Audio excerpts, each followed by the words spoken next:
guys, umpisahan na po natin. Dito po sa Play Store, punta po tayo para hanapin ang ating Maya Business. So dito sa taas, ito type lang po natin ang Maya Business. Isi-search po natin ito.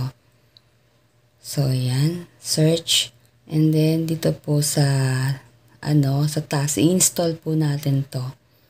Ito po, install po natin to kung wala pa po tayong Maya Business. Pero kung meron na, wag na lang po. Doon na po tayo magta-direct. So, ayan, install po natin. Click lang po natin yung open.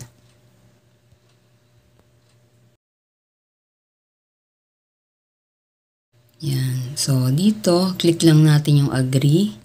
So, pwede nyo rin pong basahin yan. And then, next. Pindutin lang natin yung next. And then, next. Next uli. And then, yung get started. So, magre-register na tayo dahil wala pa tayong Maya Business. So, pindutin lang natin yung register. And then, dito sabi sa registration, ihanda ang sumusunod na requirements. So, ayan. May mga information na kailangang sagutan, mga personal information, and then yung mga basic information kailangan po na ipiprepare po natin yan. Cellphone, email verification, and then yung identification ID, importante po yan. Then start po tayo.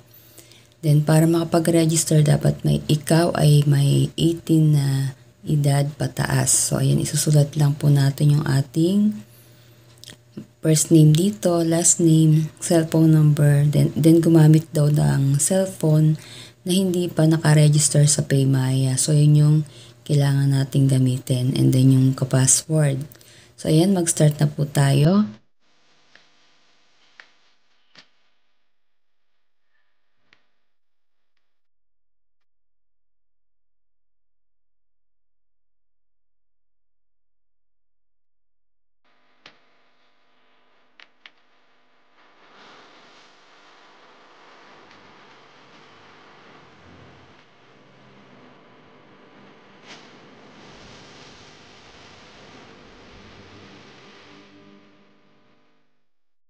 So, ayan, proceed na natin.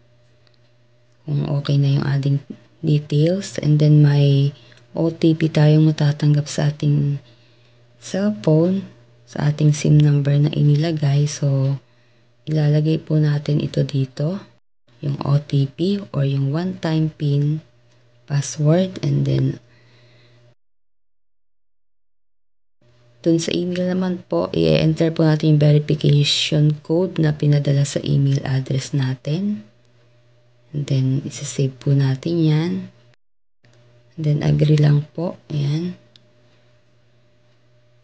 Dito naman po, i-edit lang po natin yung ating information. So, kumpletuhin lang po natin dito sa ating personal information.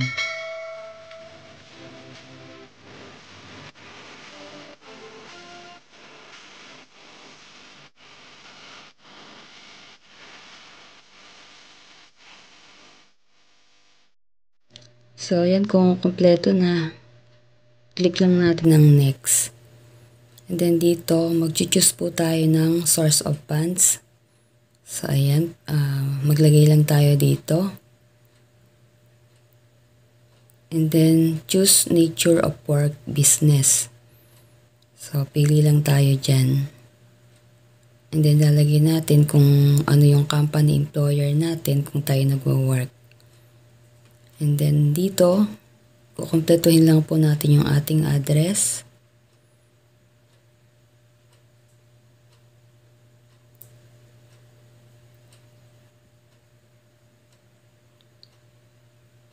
Kung ano po yung nakalagay sa ating ID na ipipresent dito, dapat yun din po yung nakalagay dito sa ating address. And then, click na natin yung next. And then, yan, pumili ka na at kuhaan ng picture ang valid ID. So, ayan, kailangan yung information mo dun sa pinilapan mo, katulad rin dito na lalabas sa iyong ID. So, yung sa akin is ito. So, ayan, kukuhanan lang po natin to ng picture, yung harap ng ID, and then yung likod po ng ating ID. And then, click po natin ang next after po na mapicturan. And then, dito sa ID number, ilalagay po natin, itatype po natin. Expiration date, ilalagay din po natin dito sa ibaba. So, kung wala naman siyang expiration, check lang natin yung not applicable. So, ayan. After po nyan, mag-selfie naman po tayo, video selfie. And then dito po, ipapaload po ang iyong buong mukha sa frame at ipipress po ang record button. And then, tatango ka po o tumango ka po ng pataas, pababa, pakaliwa at pakanan. And then, done. Then, after nyan, and then dito, sabi to sa review details, yan, i-review nyo po kung okay na ang iyong information na nakalagay dito. So, kung okay na po lahat yan, and wala naman pong problema, sasubmit mo na po ito. And then, successful na po, maaari mo nang magamit ang Maya Business application. And then, maglalagin ka po. So, ayan, lalagay po natin yung ating password. And then, yung OTP. Ayan, may marireceive ulit tayong text sa ating SIM. Enter lang natin ang ating OTP